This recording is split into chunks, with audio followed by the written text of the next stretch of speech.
नमस्कार दोस्तों, सीसी के इस लाइव एडुसेट लेक्चर में आप सभी का स्वागत है। मित्रों, हम निरंतर यही कोशिश करते हैं कि विज्ञान सीखें, विज्ञान की बातें करें और इतनी बातें करें कि इसका प्रचार प्रसार पूरी दुनिया में हो। तो एडुसेट के इस माध्यम द्वारा भी हम यही कोशिश करते हैं कि विज्ञान संचार हो, विज्ञान की बातें आप तक पहुंचे और इसके लिए हम निरंतर लेक्चर्स कंडक्ट करवाते रहते हैं। तो मित्रों, आज का भी हमारा ये सेशन विज्ञान संचार के बारे में ही है और आज हम बात करने वाले हैं विज्ञान लेखन एवं शब्दावली के सृजनात्मक प्रयोग। और इसके लिए हमारे साथ एक बार फिर से हमारे स्टूडियो में मौजूद है श्री निमेश कपूर जी। ये साइंटिस्ट हैं, विज्ञान प्रसार में और रेडियो और टेलीविजन के माध्यम से निरंतर प्रयास करते हैं कि विज्ञान की बातें जन जन तक पहुंचे। तो एक बार फिर से मैं स्वागत करना चाहूंगी निमेश जी का और इनके माध्यम से हम जानने की कोशिश करेंगे कि विज्ञान लेखन किस प्रकार होता है, वो कौन सी शब्दावली है जिनका प्रयोग निरंतर प्रयास में लाया जाता है। तो निमेश जी, एक बार फिर से आपका स्वागत है हमारे एडुसेट के लाइव लेक्चर में और यही चाहूंगी कि ज्यादा से ज्यादा जो छात्र छात्राएं इस वक्त हमको आपको सुन रही हैं वो इससे कुछ ज्ञान अर्जित कर सकें। जी धन्यवाद। आज हम विज्ञान लेखन और शब्दावली के सृजनात्मक प्रयोग की बात करेंगे। मैं इनको और आसान शब्दों में आपको बता दूं। हम जो साइंस यानी विज्ञान में जिन शब्दों को, जो टेक्निकल टर्म्स होते हैं, उनको पढ़ते हैं, अगर हम उन्हें आम आदमी को बताएं, हम अगर कोई भी लोकप्रिय आलेख लिखें, लेख लिखें, तो किस तरह से उनको हम एक्सप्लेन करें ताकि हमारे जो जनता है, हमारे जो नागरिक है, हमारे जो आम पाठक, दर्शक या श्रोता हैं, उनको आपकी बात, विज्ञान की बात आसानी से समझ में आ जाए और वो उसको पूरा पढ़ सकें, उसको समझ सकें। तो इसके लिए सबसे पहले जो बहुत ज़रूरी है, हमें समझना होगा कि हमारा दर्शक, श्रोता या जो टारगेट ऑडियंस है वो कौन है और हमारे शब्द उस दर्शक वर्ग के लिए या उस श्रोता वर्ग के लिए कैसे हम उसको चुनें। तो उसमें सबसे पहले जो कुछ समय पहले तक हम जब विज्ञान या किसी भी विषय की बात करते थे तो हम अपने श्रोताओं को, दर्शकों को या टारगेट ऑडियंस को कि वो कितना पढ़े लिखे हैं, वो गांव के हैं या शहर के हैं, इस तरह से उनको हम डिवाइड करते थे। लेकिन आज जो सैटेलाइट ट्रांसमिशन का ज़माना है, केबल टीवी हर गांव गली कस्बे में पहुंच चुका है, तो ऐसे में जो वो डिफरेंस था वो अब खत्म हो चुका है। अब हम बात करते हैं एक आम आदमी की, एक मास कम्युनिकेशन की। तो उस मास कम्युनिकेशन में आप जो भी साइंस की बात लोगों तक पहुंचाना चाहते हैं, ये डिपेंड करता है वो कितना रोचक है और आपने उसको कैसे, कितनी अच्छी तरीके से प्रेजेंट किया है। क्योंकि जो पढ़े जाने वाले शब्द हैं उनके मुकाबले सुने जाने वाले जो शब्द हैं, जो आप इस समय सुन रहे हैं, आप रेडियो या टीवी पे जो सुनते हैं, वो ज्यादा जल्दी हमारे कान में टकराते हैं। और जहां तक विज्ञान के शब्दों की बात है, जो कहीं कहीं पे अगर हम हिंदी या अंग्रेजी में उनको इस्तेमाल करते हैं तो वो और जटिल या दुरूह होते हैं, तो और हो सकता है कि वो लोगों की समझ में कम आए। तो उनको इस तरह से हमें अपनी भाषा में बनाना है और वो कैसे बनाना है उसी की हम यहाँ पे आज बात करेंगे। विज्ञान के शब्दों के प्रयोग से पहले हम ध्यान दें कि शब्दों में क्रिएटिविटी होनी चाहिए, सृजनात्मकता होनी चाहिए। शब्द जो है उसकी ध्वनि से शब्दों का चित्रांकन हो जाता है। अगर हम हिंदी में बात करें, हम वायरस को विषाणु कहते हैं, कि इतना अच्छा शब्द देखिए, विष का अणु यानी पॉइजनस, विषाणु यानी वायरस।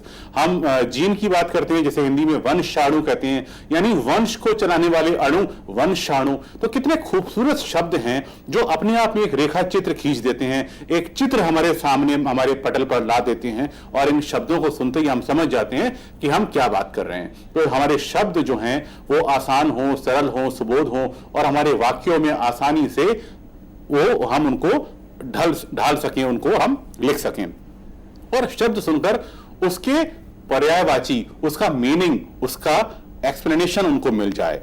तो ऐसे शब्दों का हम कोशिश करें प्रयोग करने की। और बोलने, सुनने या पढ़ने में शब्दों के अर्थ का इफेक्ट दिखना चाहिए, हम क्या कहना चाह रहे हैं ये दिखना बहुत जरूरी है। बहुत सारे शब्द ऐसे हैं जिनसे कुछ और मीनिंग निकलता है और हम कुछ और कहना चाहते हैं। बायोलॉजिकल और मेडिकल साइंसेज में बहुत सारे शब्दों का कुछ और मतलब है जिनकी हम यहाँ आगे चर्चा करेंगे।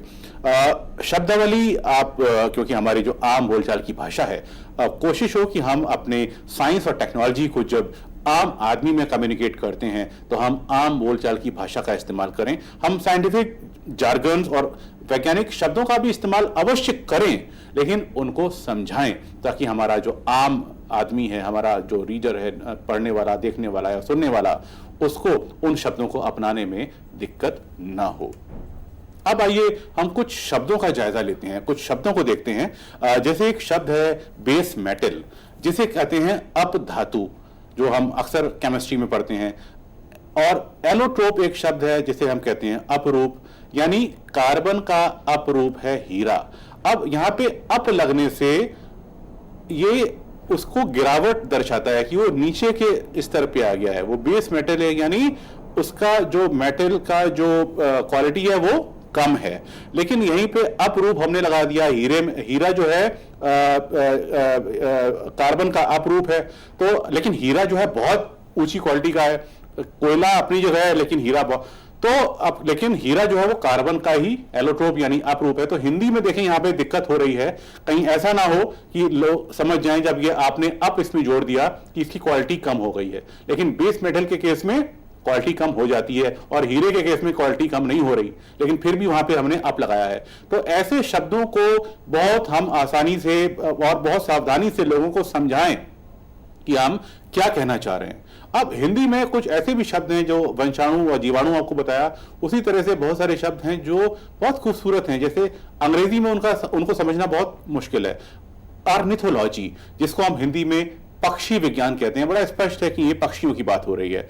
साइकोलॉजी, हिंदी में हम मनोविज्ञान कहते हैं, यानी मन की बात उसमें हम करते हैं। तो ऐसे शब्दों में समरूपता आवश्यक है। अगर हम ऑर्निथोलॉजी का प्रयोग कर रहे हैं तो हम अगर हिंदी में उसका इस्तेमाल करते हैं, हम कोई हिंदी आलेख लिख रहे हैं या हिंदी में अपना पाठ्यक्रम तैयार कर रहे हैं, तो उसमें उसको हम पक्षी विज्ञान ही लिखेंगे। हम उसमें चिड़िया विज्ञान या खग विज्ञान नहीं लिखेंगे। बहुत से हिंदी के पक्षधर ऐसे भी हैं जो ये कहते हैं कि साहब ये खग, आप इसको बोलें, और भी उसके तरह तरह के जटिल हिंदी के शब्द ले आते हैं, उनसे बचेंगे। कहने का तात्पर्य यही है कि आपकी हिंदी और अंग्रेजी जो भी आप साइंस कम्युनिकेट कर रहे हैं, चाहे वो अपने रिसर्च पेपर में हो, आप जो नोट्स बना रहे हैं उसमें हो, या आप कोई टेक्स्ट बुक बना रहे हैं उसमें, या पाठ्यक्रम पढ़ रहे हैं उसमें हो, उसमें एक सिमिलैरिटी, एक स्टैंडर्ड मेंटेन होना चाहिए। बहुत सारे विदेशी नाम हैं जिनके उच्चारण में हम अक्सर गलती करते हैं। हम अंग्रेजी में पढ़ते हैं और उसको गलत बोलते हैं। तो यहाँ पे मैंने उसको हिंदी में यहाँ पे लिखा है, आप उसको ध्यान दें। जैसे कि ये एक वैज्ञानिक है पासो, उसका स्पेलिंग है POISSON, तो पॉइजन, ये इसका उच्चारण लेकिन पासो होता है, लिखा ये जाता है पॉइजन। ऐसे एक वैज्ञानिक है गाउस, जिसको गाउस, और अब ये गाउस या ये गाउस, तो इसको गाउस कहते हैं और ये कहीं गाउस ना पढ़ा जाए। ऐसे एक वैज्ञानिक है गालवा, जिसको हम गैलोइस लिखते हैं, GALOIS, लेकिन इसका उच्चारण होता है गौलवा। तो ऐसे बहुत सारे अंतर्राष्ट्रीय हमारी जो भाषाएं हैं उसमें शब्दों के उच्चारण जो हैं वो कहीं कहीं पर लिखे जाने वाले नामों से फर्क होते हैं। तो इनका हमको बहुत ध्यान रखना है जब हम स्टैंडर्ड अपने टेक्स्ट बुक में चीज़ों को पढ़ रहे हैं और हमें कहीं हम उनको लेक्चर दे रहे हैं, हम किसी सेमिनार में पेपर प्रेजेंट कर रहे हैं, तो ये गलतियां हमसे अनायास हो जाती हैं। तो ये गलतियां ना हो, इसका आपको पूरा ध्यान रखना है कि आप अपना पेपर लिखने पढ़ने से पहले, प्रेजेंट करने से पहले अच्छी तरीके से उनके नाम के पर्यायवाची, उनके नाम के भावार्थ, अर्थ और उनके नाम के उच्चारण जान लें। वो अंतर्राष्ट्रीय शब्दावली हो सकती है, वो वैज्ञानिकों के नाम हो सकते हैं, वो परिभाषाएं हो सकती हैं, जिसकी चर्चा हम इसमें आगे करेंगे। शब्दों के अर्थ जो है वो स्पष्ट होने चाहिए। जैसे अब देखिए एक अंग्रेजी में शब्द है ब्लैक होल। अब ये स्पष्ट है कि ये एक ब्लैक यानी काला, होल माने गड्ढा या खड्ड, या इसे हिंदी में कहते हैं विवर। तो कहीं कहीं पे लोग इसको हिंदी में इस्तेमाल करते हैं कृष्ण विवर, जो बड़ा मुश्किल है समझना।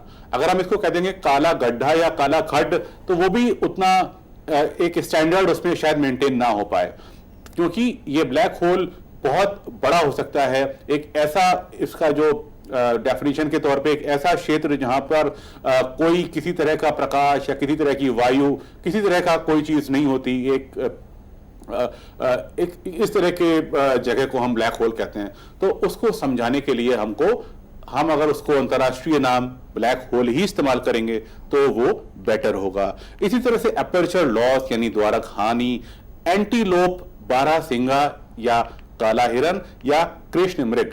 अब देखें, एंटीलोप एक अकेला ऐसी प्रजाति का जानवर है जो काला होता है। तो अगर हम उसको हिंदी में साधारण नाम हमने काला हिरन दिया हुआ है तो हम उसको काला हिरन प्रयोग कर सकते हैं। अगर हम उसे कृष्ण मृग कहेंगे तो हमारी बहुत सी जनसंख्या ऐसी है जो कृष्ण को काला समझ नहीं पाएगी, तो कृष्ण को कुछ और समझेगी। तो हम एंटीलोप को अगर काला हिरन कहते हैं तो वो ज्यादा बेटर होगा। लेकिन अगर हम किसी ऐसे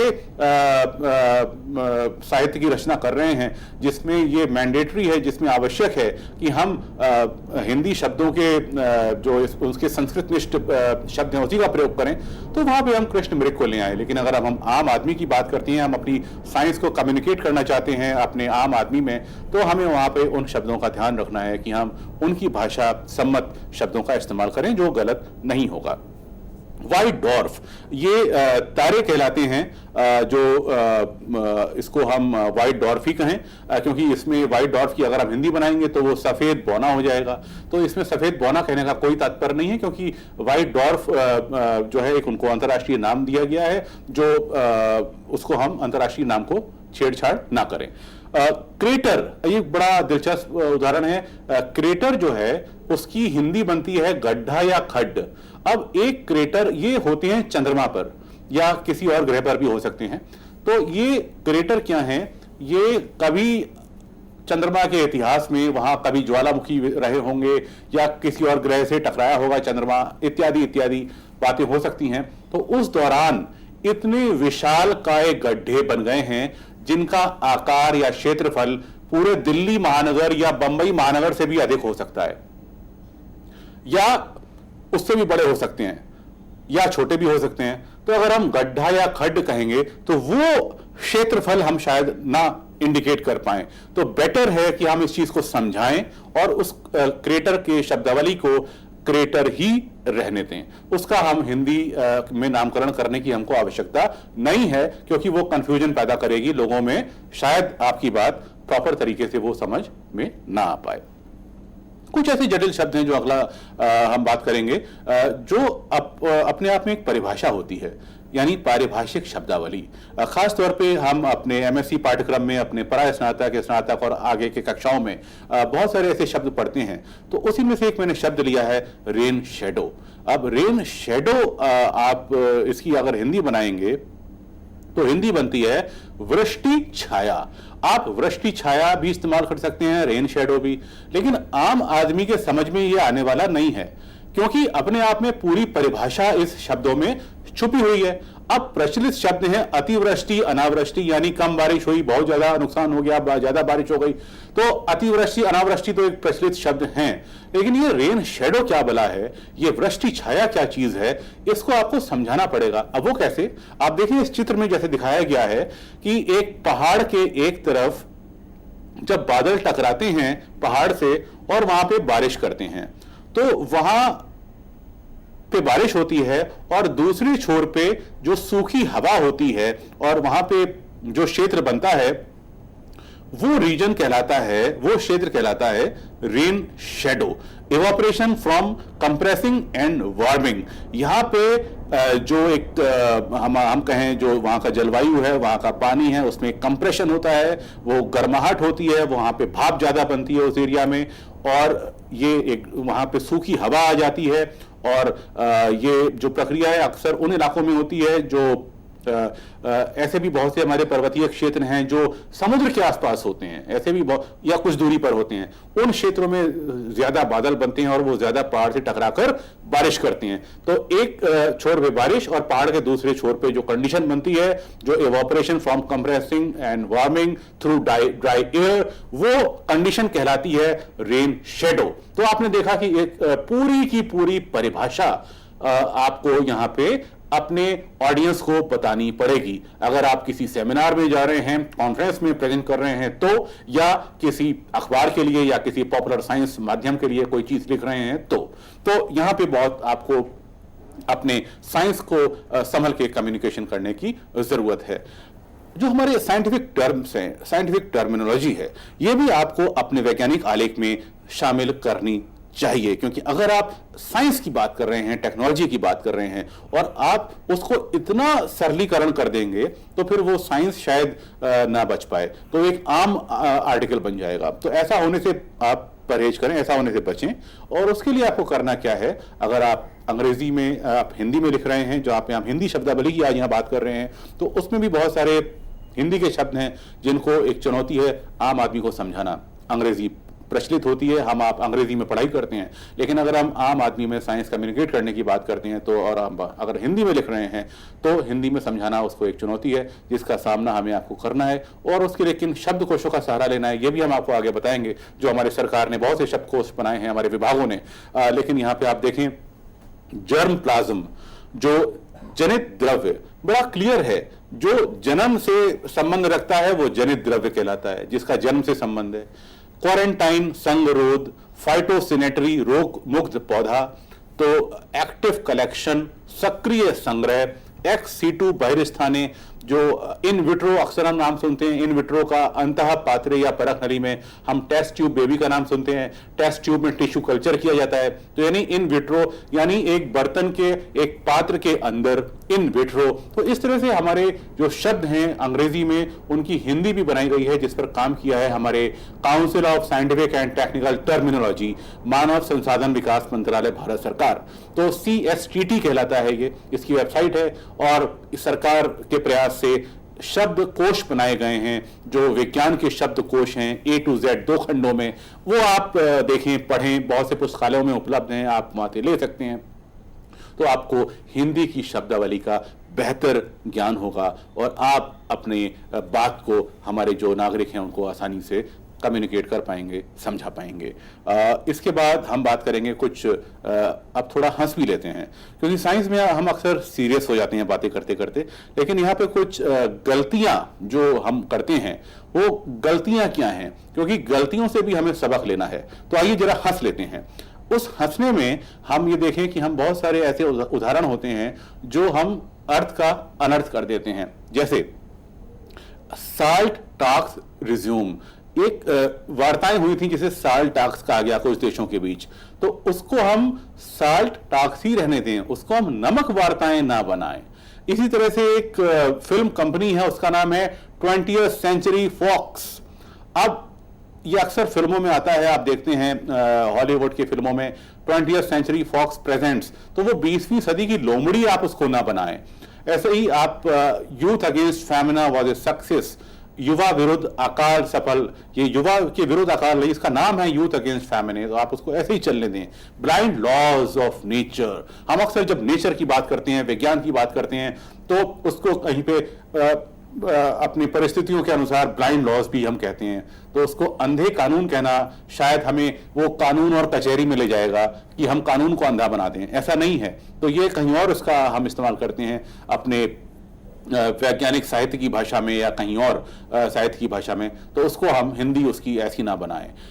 हम प्रकृति के जो अपरिहार्य नियम हैं, हम उसको तुलना कर सकते हैं ब्लाइंड लॉस से। इसी तरह से पाश्चराइजेशन को तापीयकरण कहना गलत है, उसको जो एक आंशिक निर्जीवीकरण है हम वो कह सकते हैं, लेकिन हम नहीं कह सकते, हम उसको पाश्चरीकरण हम कह सकते हैं, या उसको हम अंग्रेजी में ही इस्तेमाल करें तो अच्छा है। इसी तरह से फिजिकल इन्वायरमेंट को शारीरिक पर्यावरण कहना गलत है, क्योंकि वो फिर हम शरीर की उसमें बात करेंगे कि हाँ हम उसमें फिर और बहुत से शायद हम उतनी उस बात को कंसंट्रेट नहीं कर पाएंगे जो हम कहना चाह रहे हैं। तो ऐसे ही एक और उदाहरण मुझे अभी कुछ दिन पहले याद आ रहा है, एक अनुवादक ने करा न्यूक्लियर रिएक्टर। न्यूक्लियर की हिंदी तो उसने बना दी नाभिकीय, उसको पता था, लेकिन रिएक्टर की हिंदी होती है संयंत्र, लेकिन अनुवादक को नहीं पता था, और उसने रिएक्टर की हिंदी बनाई पुनः अभिनेता, रिएक्टर। उसने कुछ गलत नहीं किया, लेकिन उसको क्योंकि ये पता नहीं था इसलिए उसने ऐसा कर दिया। तो जब भी आप अनुवाद करें उस विषय का पूरा ज्ञान आपको होना चाहिए। अगर आपको ज्ञान नहीं है, आजकल गूगल है, किताबें हैं, आप उसको पलटें, अपना ज्ञान बढ़ाएं, उसके बाद उसमें अनुवाद करने का प्रयास करें। तो ये आप बहुत ध्यान दें। और एक और उदाहरण हास्यास्पद है। एक बार एक सांसद की ओर से संसद की तरफ से एक प्रश्न छापा गया हिंदी में। प्रश्न आया सॉरी कि भारतीय कृषि अनुसंधान परिषद ने चूजों और कबूतरों के खाने योग्य मटर की कौन सी किस्में, माफ कीजिएगा यहाँ पे गलत ये टाइप हो गया है, कौन सी किस्में या वैरायटीज डेवलप की हैं। जब अंग्रेजी का मूल प्रश्न मंगाया गया तो वो चिकपी को यानी चने की दाल को चूजे के खाने योग्य और मटर यानी पिजन पी को यानी अरहर को कबूतर के खाने योग्य बता दिया गया था। तो यहां पे हम ये ध्यान दें कि जो हमारे शब्दावली है वो चाहे खेतों से जुड़ी हो या विज्ञान से जुड़ी हो, हम उसको बहुत सावधानी से प्रयोग करें, क्योंकि हर एक चीज का एक अपना वेवलेंथ, एक अपना पर्यावरण, एक अपना माहौल होता है। और हम जब अंग्रेजी से हिंदी या किसी और भाषा में अनुवाद करते हैं या अपनी बात अपनी भाषा में कहते हैं तो बहुत सावधानी रखें। अगर हम साइंस टेक्नोलॉजी की बात करते हैं, हेल्थ एनवायरमेंट की बात करते हैं, तो बहुत सावधान रहने की जरूरत है। तकनीकी और कठिन शब्दों का हिंदी प्रयोग या किसी और क्षेत्रीय भाषा में प्रयोग को निर्विवाद रखें। आप देखें तकनीकी शब्द खासतौर पे जो विज्ञान शब्दों में दो अलग अलग मत चल रहे हैं। कुछ हिंदी के विद्वान जो हैं आपस में लड़ रहे हैं। वो कहते हैं कि हिंदी या हमारे तमिल तेलुगु जो क्षेत्रीय शब्दावली है उसके जो संस्कृत निष्ठ शब्द हैं उन पर बल दिया जाए, कृष्ण विवर कहा जाए, कृष्ण मृग कहा जाए। लेकिन दूसरी ओर जो भाषाई आदान प्रदान के समर्थक हैं और जो चिंतक हैं, जो वैज्ञानिक विज्ञान शब्दों को अंतर्राष्ट्रीय स्तर पर स्वीकार किए गए शब्द हैं उनको फॉलो करते हैं और उनको वो कहते हैं कि उसको सीधे का सीधा आप ले लीजिए। क्रेटर, चंद्रमा पे जो क्रेटर है उसको क्रेटर कहिए, उसको आप समझा दीजिए कि क्रेटर क्या है, कैसे हैं। उसको आप गड्ढा या खड्ड कहेंगे तो शायद हमारी बात हम उतना ना समझा पाएं, और दूसरा अंतर्राष्ट्रीय शब्दावली को भी हम शायद ना समझा पाएं। विज्ञान लेखन में आवश्यकता इस बात की भी है कि हमें दर्शक पाठक को अपनी बात आसानी से समझानी है, उसको वजनी या हैवी नहीं बनाना। हम जो रिसर्च पेपर लिखते हैं, हम जो रिसर्च पेपर पब्लिश करते हैं, वो होता है हमारे अपने ऑडियंस के लिए, साइंटिस्ट के लिए या हमारे एकेडमिक स्कॉलर्स के लिए जो उस विषय में काम कर रहे हैं। तो वो भाषा हमारे मीडिया या आप किसी लोकप्रिय विज्ञान जो लिखते हैं आम नागरिक के लिए, उसमें वो शब्दावली का प्रयोग संभल कर करें और उसको समझा कर करें। विदेशी मूल के तकनीकी शब्दों को जस का तस चलने दें और उसको यानी लगाकर जोड़ें ताकि व्यक्ति को वो शब्द भी पता लग जाए और उसका पर्यायवाची भी पता लग जाए। उसी से जुड़ा एक उदाहरण आपके सामने है। River dolphins rely on their superb sonar navigation in murky Amazon water to find their way। अब यहां पे एक शब्द है सोनार नेविगेशन, ये भी अपने आप में एक परिभाषा समेटे हुए है। अब देखें आप, इसका जो सही अनुवाद है, अमेजन के गंदले पानी में रास्ता खोजने के लिए रिवर डॉल्फिनें सोनार नेविगेशन यानी अपनी ही आवाज की लौटती गूंज को पकड़ने की अपनी अनूठी योग्यता का इस्तेमाल करती हैं। यानी रिवर डॉल्फिन या जो नदी की डॉल्फिन है उसको ऐसी क्षमता है कि वो अपनी आवाज की जो अनुगूंज है, जो इको है, जो किसी चट्टान से वापस लौटती है, उसको पकड़ने के लिए फिर वो उछलती है। जो चिल्ला रही है अपनी आवाज में, वो फिर इको बन के जब लौटी उसके पास, तो फिर वो उसको पकड़ने के लिए ऊपर, तभी वो देखिए, आप देखते होंगे वो जंप करती है डॉल्फिन। तो ये जो पूरी उसको जो नेचर ने ये ताकत दी है, ये जो क्षमता दी है, इसे कहते हैं सोनार नेविगेशन। तो यहाँ पे अगर हम सिर्फ सोनार नेविगेशन बताकर खत्म कर देंगे बात तो कुछ समझ में नहीं आएगा। तो मजा तभी आएगा जब आप उसको यानी लगाकर बात को पूरी तरीके से समझाएंगे, उसके डेफिनेशन को। तो इन बातों का बहुत ध्यान रखना है। एक और हमारे जो अद्भुत खगोलीय घटना है सूर्य ग्रहण की, जो अक्सर कुछ सालों के अंतराल पर घटती है, चंद्र ग्रहण, सूर्य ग्रहण, बड़ा ही दुर्लभ नजारा है। आप जैसा कि स्लाइड में देखेंगे, the time lapse image of total solar eclipse shows the sequence sold off progress of the eclipse. अब देखें आप यहाँ पे टाइम लैप्स इमेज, अब टाइम लैप्स इमेज को अगर आप हिंदी बनाएंगे तो देखें, थोड़े थोड़ी देर बाद खींचे गए चित्रों वाली टाइम लैप्स पद्धति। अब एकदम क्लियर है ना, टाइम लैप्स यानी कुछ कुछ समयांतराल के बाद खींचे जाने वाले चित्रों की टाइम लैप्स पद्धति से तैयार पूरे सूर्य ग्रहण की विकास गाथा को दर्शाता, विकास प्रक्रिया को दर्शाता ये चित्र आपके सामने है। तो यानी ऐसा कैमरा लगाया जाता है जो सोलर एक्लिप्स का अलग अलग समय पर चित्र लेता रहता है। इसी तरह से आप कुछ चैनल्स में देखते हैं कि एक कली होती है, कली फिर धीमे धीमे खिलकर फूल बन जाती है, तो वो भी टाइम लैप्स इमेज के कैमरे का कमाल है। वो कैमरा वहां पे सेट कर दिया जाता है।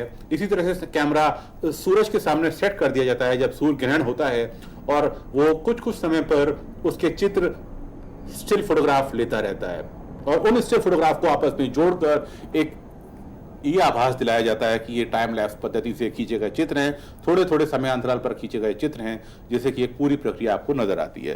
तो एक ये उदाहरण आपको दिया कि आप इस तरह के उदाहरण अगर आपके प्रयोगशाला में आप कर रहे हैं, अगर आप अपने पाठ्यक्रमों में कर रहे हैं, तो उसको इस तरह से आप समझा सकते हैं।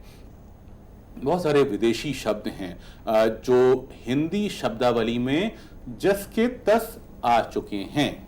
जैसे अंग्रेजी के शब्द हैं जो हिंदी में ढल गए हैं, अस्पताल, petrol, company, licence, rail, police, motor, bus, school. बहुत सारे अरबी फारसी शब्द भी हिंदी में जमे, खबर, बुखार, गुस्सा, करीब, इलाका, तारीख, नब्ज। तो ये सारे शब्द अरबी से हमको मिले। भौगोलिक नामों के अंतर्राष्ट्रीय रूप हम लिखें, जो भी अगर वो हम ब्रिटेन की बात कर रहे हैं, इंग्लैंड की बात कर रहे हैं, तो जस के तस हम उसको लिख दें, कनाडा को हम कनाडा लिखें। लेकिन अपवाद हो सकता है इजिप्ट, मिस्र, रशिया, रूस, इसको एक हमने अपवाद के रूप में स्वीकार किया कि इनका हमने देशीकरण कर लिया। लेकिन हम जो अंतर्राष्ट्रीय हमारे शब्दावली है, जो देशों के नाम हैं, उसको हमें बहुत सावधानी से, और उसी तरह से हमारे जो वैज्ञानिक शब्दावली है, जो इसकी चर्चा हम पहले कर चुके हैं और कुछ आगे भी करेंगे, उसको भी हम जस का तस रहने दें। दोहरे अर्थ वाले बहुत से शब्द हैं जो अक्सर हमारे साइंस में या और हमारे विषयों में काम आते हैं। अब देखें आप, सऊदी बम विस्फोट में 5 अरब मारे गए। अब अरब के स्थान पर अगर अरबी नागरिक का इस्तेमाल हो तो बेहतर होगा, अन्यथा कोई यह भी समझ सकता है कि कोई परमाणु बम फट गया क्या जो 500 करोड़ लोग मारे गए। तो ये 5 अरब अपने आप में कंफ्यूजन पैदा कर रहा है। इसी तरह से पंख के स्थान पर के प्रयोग से बचना चाहिए। जो पर हैं वो पंखे में या हेलीकॉप्टर में होते हैं, और पंख जो है वो परिंदे में या पक्षी में या चिड़िया में होते हैं। तो शब्दों और वाक्यों की गति जो है वो हम नापें। टीवी और रेडियो के लेखन में शब्दों के बोलने की गति का खास महत्व है। जब हम अंग्रेजी से हिंदी अनुवाद करते हैं तो हिंदी आलेख कुछ बड़ा हो जाता है। ऐसा इसलिए मैं बता रहा हूं कि अक्सर आपका जब रिसर्च पेपर आप लिखते हैं, साइंस का आप अपना नोट बनाते हैं, और उससे आप जब एक लोकप्रिय आलेख बनाना चाहते हैं या टीवी या रेडियो के लिए कोई आलेख बनाते हैं, तो वो हिंदी करते समय या और क्षेत्रीय भाषाएं करते समय जरा बड़ा हो जाता है। उसमें दिक्कत ये आती है जब आप उसको रिकॉर्ड करेंगे, डब करेंगे, तो वो कम या ज्यादा हो जाता है, उसके वाक्य बड़े हो जाते हैं। उससे बचने के लिए अंग्रेजी के शब्दों और वाक्यों के हिंदी अनुवाद के समय या तमिल, तेलुगु और भी जो भाषाओं में आप अनुवाद कर रहे हैं, आपके शब्दों का चयन ऐसा होना चाहिए कि वो बोलने में उसका जो लेंथ है वो हिंदी और अंग्रेजी या कोई भी भाषा जिसमें आप अनुवाद कर रहे हैं वो बराबर रहे, वो छोटी बड़ी ना हो। ऐसे शब्दों का, ऐसे वाक्यों का आप चयन करें। रेडियो और टीवी के लिए सामान्य समाचारों और वॉइस ओवर में अंग्रेजी शब्दों की जो गति है वो औसतन 3 शब्द प्रति सेकंड कही जाती है, पर हिंदी में 3 शब्द बोलने के लिए औसतन 1.25 सेकंड लगते हैं। तो यहां भी आप देखें कि हिंदी में समय ज्यादा लगता है बोलने के लिए। इसको भी आपको ध्यान देना है। तो आप हिंदी के शब्दों का इस्तेमाल संतुलित तरीके से करेंगे, तभी आपका अंग्रेजी का जो आलेख है उसकी आप हिंदी बनाएंगे तो दोनों संतुलित समय में, दोनों एक से समय में आप इस्तेमाल बोल पाएंगे। तो ये समय का जो चीज़ें हैं वो बहुत ध्यान देने की चीज़ है। और एक जनरल बात मैं यहाँ बताना चाहता हूँ जो अगली स्लाइड में है। आप विज्ञान लिखें, आप किसी भी विषय पर कुछ भी लिखें, और अगर वो टीवी या रेडियो के लिए आप लिख रहे हैं, जिस माध्यम में यहाँ मैं बात कर रहा हूँ आपसे बैठ के, उसके लिए जो आवाज़ है, जो उच्चारण है, उस पर बहुत ध्यान देना है और ऐसे शब्दों का चयन करना है जो आप देखें बहुत से जब टीवी और रेडियो में हम कोई आलेख रिकॉर्ड करते हैं, ऑडियो की रिकॉर्डिंग में चयन शब्दों में कठिन शब्दों से बचने का हम प्रयास करें और ऐसे शब्दों से बचना चाहिए जिसके प्रवाह टूटते हों। वॉइस ओवर के समय सीटी छूटने का खतरा रहता है। एक शब्द है उष्ण कटिबंधीय। अब उष्ण कटिबंध वाले भी हम कह सकते हैं इसको। अगर कोई किसी का नाम है श्रीवास्तव जी तो श्री श्रीवास्तव कहेंगे, तो श्री श्री दो बार है तो हम श्रीवास्तव जी कह सकते हैं। लाइक दैट ऐसे बहुत सारे शब्द हैं जिनके इस्तेमाल में हमको सावधानी रखनी है। सा, श और श्रा से खत्म होने वाले शब्दों में सीटी छूटने का खतरा रहता है। शा, श्रा, तो ऐसे शब्दों से जो आखिरी में ऐसे ये अक्षर आए उनसे हम बचें। छा, ठा, पा, फा, बा, भा, सा, क्षा, हा, श्रा जैसे अक्षर से शुरू और खत्म होने वाले शब्दों से हवा का गुब्बारा फूटने का डर रहता है। तो ऐसे वाले शब्दों से भी हमें बचना चाहिए। ये स्मार्टनेस हमें इसलिए आनी चाहिए क्योंकि हम अपनी बात कम्युनिकेट कर रहे हैं। हम कॉन्फ्रेंस में कर रहे हैं, हम सेमिनार में कर रहे हैं, या हम रेडियो या टीवी के सामने कर रहे हैं। हमें इन चीजों का बहुत ख्याल रखना है। आधा का और शाह से मिलकर बनता है क्षा। जो क्षत्रिय या क्षेत्र की हम बात करते हैं तो का, आधा का और शा के मिलन से ये शब्द बना है, तो उसका उच्चारण क्ष होना चाहिए, ना कि छा। हम छा बोलते हैं जो गलत है। तो ऐसे शब्दों का हम बहुत खास ध्यान रखेंगे।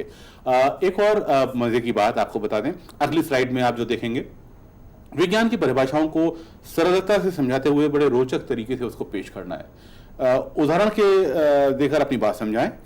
जैसे कि दाल को उबालने के बाद उसमें तड़का लगाया जाता है, ठीक है ना, और उसमें उसी तरह से विज्ञान की परिभाषाओं को सरलता की कढ़ाई में उबालें और रोचकता भरे उदाहरणों से उदाहरणों का तड़का उसमें लगाएं। तो विज्ञान का जो आपकी स्क्रिप्ट है या आपका जो पेपर है, जो आम आदमी के लिए आप लिख रहे हैं आलेख, उसका जायका वो बढ़ा देगा।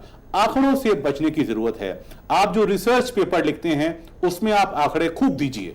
आप अपने जो नोट्स बनाते हैं उसमें आप आंकड़ों का प्रयोग कीजिए। लेकिन अगर आप पॉपुलर साइंस की बात कर रहे हैं, आप आम आदमी को साइंस बताना चाह रहे हैं, तो उसमें आंकड़ों की भरमार ना करें। 2, 4, 5 आंकड़े आप जरूर बताएं, लेकिन आंकड़ों की भरमार ना करें, क्योंकि दर्शक जो दाल में कंकड़ आ जाता है ना, उसी तरह से वो आपका जो बात है आपकी साइंस की, जो आप आम आदमी को बताने चाह रहे हैं, वो कहीं ना कहीं आंकड़े उसमें अवरोध या बैरियर पैदा करेंगे। अब विज्ञान आलेख की समक्ष चुनौती यह होती है कि विज्ञान को लेकर दर्शकों में उत्साह कैसे पैदा किया जाए। दर्शक या श्रोता या पाठक अपना मनोरंजन चाहता है, वो चाहता है कि आपकी रिसर्च, विज्ञान की बात, उसमें दिलचस्पी पैदा करे। तो दिलचस्पी जोड़ें, उसके लिए क्या करना होगा? तो आप जटिल परिभाषाएं, तकनीकी शब्दावली को तो शामिल करें, लेकिन सरलता के साथ, रोचकता के साथ कैसे करेंगे हम आपको आगे बताने जा रहे हैं। आप देखें, आप एक उदाहरण छोटा सा, किस तरह से आप अनूठे तथ्यों के साथ लिखें। डीएनए या डीऑक्सी राइबो न्यूक्लिक एसिड एक महाअणु है जो इतना छोटा है कि आज की संपूर्ण जनसंख्या, हमारे शरीर में जो डीएनए है इतना छोटा है, जो इस पृथ्वी पर जितनी आबादी है उस सबका डीएनए अगर निकाल लिया जाए हर कोशिका का, तो 1 चम्मच में वो डीएनए समा जाएगा। और इतना वो बड़ा है कि एक आदमी की सभी कोशिकाओं का डीएनए निकाल लें और उसकी 2 बार कुंडली उसको तान दें, तो धरती से चंद्रमा पर मिला दें, तो एक छोर उसका धरती पर और दूसरा छोर चंद्रमा पर होगा।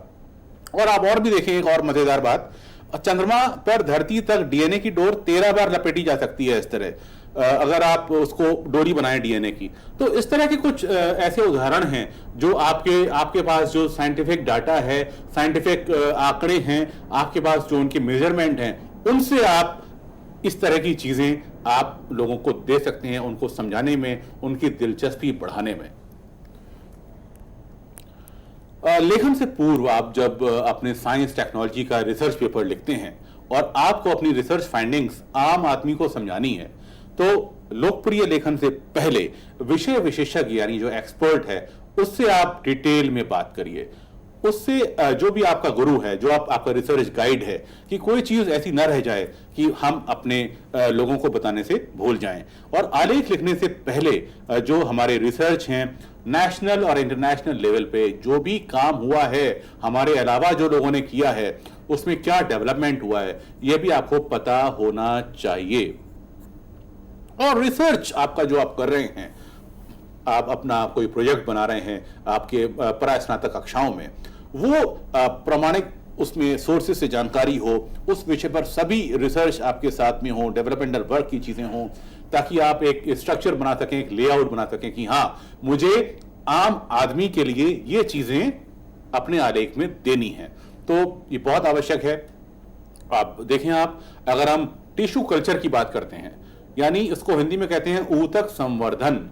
अब एक किसान, हम मान के चलें उसे टिश्यू कल्चर या ऊतक संवर्धन के बारे में नहीं पता, वो इस शब्दावली से वाकिफ नहीं है। अगर हमें उसे चीज बतानी है तो सबसे पहले तो हमको यह बताना पड़ेगा कि टिश्यू कल्चर क्या बला है। टिश्यू कल्चर यानी एक टेस्ट ट्यूब में छोटे से पौधे के जीवित भाग को डालते हैं, जड़, तना या पत्ती।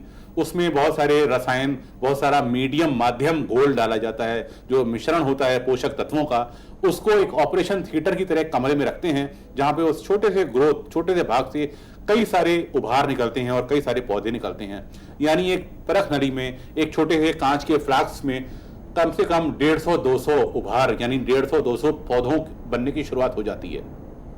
यानी एक टेस्ट ट्यूब में पूरा जंगल पैदा हो जाता है। कितना रोचक है ये चीज, कितना मजा आएगा किसान को और आम आदमी को इस सुनने में कि ऐसा भी होता है। और मैं अपने खेत के लिए ये प्रयोग अपने वैज्ञानिक के साथ मिलकर कर सकता हूं। उसकी प्रयोगशाला से ये पौधे लाकर मैं अपने खेत में लगा सकता हूं, जो एक परख नली में पैदा हुए हैं 150-200 पौधे। तो इस तरह की चीजें 1976 में ब्रिटेन और इंग्लैंड और हिंदुस्तान के बीच एक ब्लू फाइल एग्रीमेंट हुआ था, जिसमें नेशनल बॉटनिकल रिसर्च इंस्टीट्यूट जो लखनऊ में है, CSIR का लैब, उसने बहुत बड़ी फतेह हासिल की थी। ये टिश्यू कल्चर के पॉपुलस के पौधों पर ये प्रयोग थे जो उन्होंने करके दिखा दिए थे इंडिया ने। तो ये बहुत सारी प्रशंसात्मक चीजें हैं जो हम उसमें टिश्यू कल्चर की जानकारी अगर दे रहे हैं तो जोड़ सकते हैं। और ध्यान रखें कि आप जो भी साइंस और टेक्नोलॉजी की बात लिख रहे हैं, उसमें कोई भी लोकल और इंटरनेशनल जो एस्पेक्ट है वो छूटना नहीं चाहिए। जो भी रिसर्च उसकी हो रही है at local level, state level, national level और इंटरनेशनल लेवल, वो सब चीजें उसमें आनी चाहिए। आम आदमी को वो चीजें आप बता सकते हैं, इस बात का पूरा ख्याल रखें। अगर आप दर्शकों से, आम आदमी से जुड़ना चाहते हैं तो आप ये ध्यान रखें कि अगर आप E = mc² अल्बर्ट आइंस्टाइन की बात कर रहे हैं, जो आप सब 12वीं क्लास के बाद से पढ़ते हैं, BSc में, MSc में पढ़ते हैं, फिजिक्स की कक्षाओं में पढ़ते हैं। अब आम आदमी को E = mc² से कोई मतलब नहीं है। अगर आपको ये समझाना भी है तो आप ऐसा समझा सकते हैं कि आम जिंदगी के अनुभव की घटनाएं जोड़ सकते हैं। कि अगर हम एक ट्रेन में बैठे हुए हैं और वो ट्रेन रुकी है और उसके पड़ोस में एक ट्रेन चल रही है, तो ऐसा लगता है कि हमारी ट्रेन चल रही है। तो इस तरह के बहुत सारे उदाहरण आप जोड़ सकते हैं। और एक आप देखें कि एक जो बर्निंग ट्रेन फिल्म बनी है, उसमें भी चलती ट्रेनों में एक आदमी दूसरी ट्रेन में कूदा। तो इस तरह के बहुत सारे उदाहरण हैं जो E = mc² को समझाने के लिए पर्याप्त होंगे। बहुत समय नहीं है तो हम इसमें बहुत अंदर बारीकी में जाएं। विज्ञान लेखन में कुछ लोकप्रिय किस्से जोड़ें। अब देखें आप, एक बहुत लोकप्रिय किस्सा मैंने यहाँ पे दिया है। मक्का दक्षिण अफ्रीका, दक्षिण और मध्य अमेरिका में इंका, मया और एज़टेक आदिवासियों की देन है। वे मक्का को माहेज या माहेजी कहते थे। वे इसे फसलों की देवी चिकू मेकॉल के रूप में पूजते थे। 5 नवंबर 1982 को कोलंबस ने नई दुनिया यानी अमेरिका की खोज की और सन 1946 में वे मक्का को स्पेन ले गया। वहां इसका नाम माहेज से मेज पड़ गया। 16वीं सदी में पुर्तगाली सौदागरों के साथ मक्का भारत पहुंचा।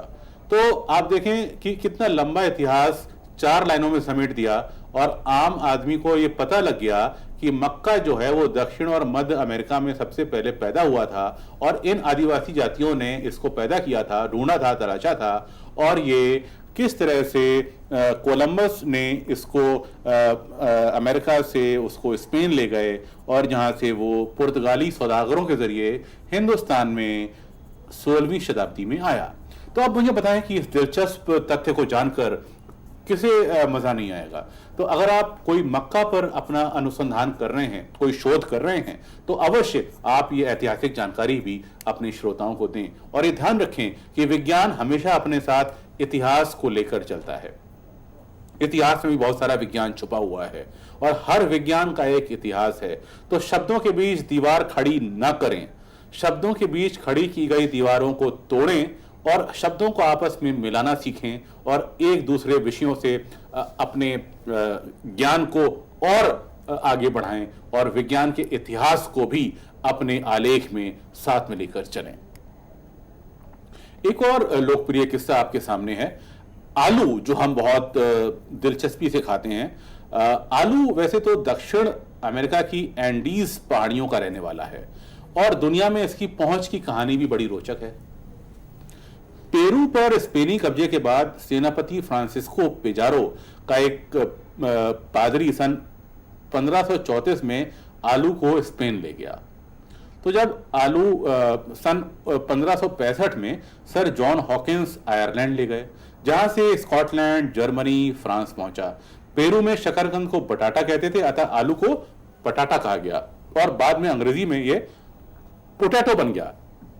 इतना ही नहीं, एक और दिलचस्प बात, फ्रांस में आलू के प्रसार में एक प्राणी परमेंतियार, जो कि एक जेल का कैदी था, उसका बहुत बड़ा रोल है।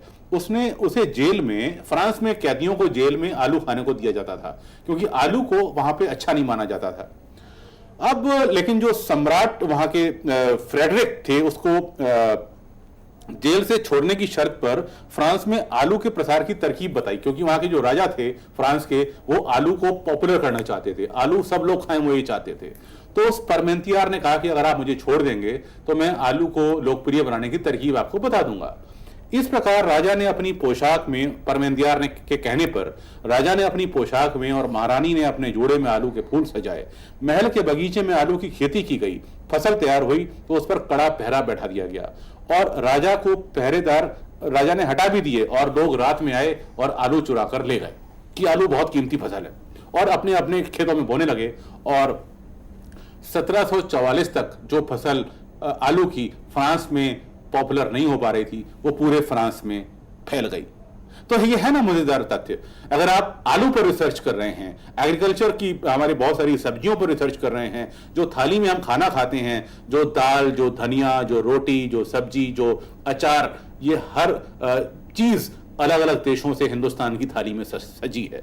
तो आप ये सारा जो इतिहास है हमारे विज्ञान का, कृषि विज्ञान का, उसको भी साथ में लेकर चलेंगे तो मुझे लगता है कि आपका सुनने वाला या पढ़ने वाला ज्यादा उसको मजा लेगा।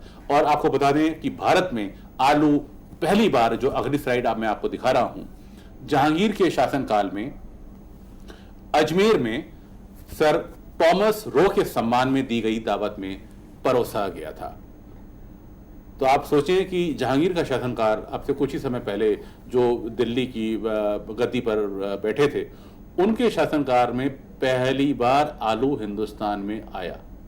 तो ये भी एक मजेदार चीज है अपने आप में। और अब आपको ज्यादा लालच आए उससे पहले मैं आगे बढ़ूंगा। हमारे देश में विज्ञान लेखन एक परंपरा रही है। यहाँ पे एक छोटा सा उदाहरण मैंने आपके लिए लिया है। आप यहाँ की शब्दावली और इसका प्रस्तुतिकरण देखें। ये आज का नहीं, 1904, आज से लगभग 110 साल ये पुरानी घटना है, जो सरस्वती में प्रकाशित हुई थी, जिसको श्री महेंद्र लाल गर्ग ने इसको लिखा था, पेट की आत्म कहानी। उसकी आप शब्दावली देखें। शरीर नामी टापू के बीचों बीच मेरी बस्ती है, यानी जो पेट है, जो आमाशय है, वो अपनी आत्मकथा कह रहा है। आसपास और भी कई बस्तियां हैं जिनमें मेरा बड़ा लेना देना है रहता है। मेरे गांव का नाम आमाशय है, जो ठाकुर पाचन सिंह डाइजेशन की जमींदारी का सदर मुकाम है। जमींदारी भर में इस गांव से बड़ा और कोई मौजा नहीं है। इसी गांव से लगा हुआ यकृत यानी लिवर, यकृत गिरी नाम का एक बड़ा पहाड़ है, जहां से पित्त गंगा यानी बाइल जूस, बाइल निकलकर, पित्त गंगा के तौर पे आमाशय से कुछ ही दूर पर पाचन सिंह यानी डाइजेशन की जमींदारी में आ बहता है। आमाशय के नीचे एक और पहाड़ है जिसे अंग्रेज लोग पैंक्रियास कहते हैं, जिसे हम अग्नाशय कहते हैं। पित्त गंगा की भांति इसमें भी एक झरना आता है। बाबू रक्तनाथ यानी ब्लड की जमींदारी भी इसी टापू में है, और हृदयपुर यानी हार्ट, हृदयपुर गांव उसका सदर मुकाम है। इस गांव में रात दिन भूचाल सा हुआ करता है, एक घड़ी भी शांति नहीं देखी जाती, गांव गूंजता रहता है। तो देखें आप किस तरह से उन्होंने हमारे अग्नाशय, आमाशय, पित्ताशय, हृदय, रक्त, पाचन, डाइजेशन सबका जिक्र कर दिया, और मजा भी आया, और हमारी मेडिकल साइंस, हमारे जो थ्योरी है वो हमने कितने अच्छी तरीके से अपने शब्दों में समझा दी। और कालजयी इन रचनाओं का संग्रह भी विज्ञान प्रसार ने किया है। हिंदी में विज्ञान लेखन के 100 वर्ष, खंड 1 और खंड 2, उसमें इस तरह की रचनाओं को हमने संकलित किया है, जो बहुत बड़े रिसर्च के बाद ये काम हो पाया है। अब आप देखें, कुछ उदाहरण मैं यहां आपको देना चाहूंगा। हमारे पास समय कम ही बचा है, 5 मिनट हैं।